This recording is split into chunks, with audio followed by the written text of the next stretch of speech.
Bahagi ng mas pinagting na seguridad kaugnay ng paggunita ng Semana Santa sa lalawigan ng Quirino ay nagsagawa ng malawakang deployment ang Quirino Police Provincial Office kung saan ipinakalat ang mga kapulisan sa mga pangunahing lugar tulad ng mga simbahan, terminal, pamilihan, pasyalan at iba pang matataong lugar upang matiyak ang kaligtasan at kaayusan ng publiko.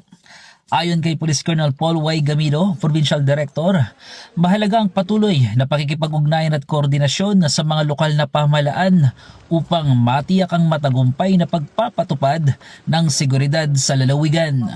Kaugnay nito, nagpatupad din ng liquor ban ang iba't ibang munisipalidad sa lalawigan bilang bahagi ng mga hakbang upang maiwasan ang anumang insidente ng kaguluhan, lalo na sa kasagsagan ng pagdagsa ng mga turista at biyahero.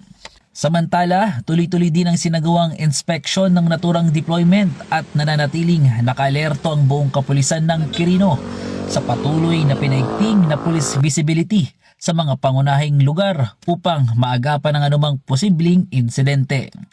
Hinihikayat din ang publiko na maging mapagmatsyag at makiisa sa pagpapanatili ng kaayusan para sa isang ligtas at maayos na paggunita ng Semana Santa.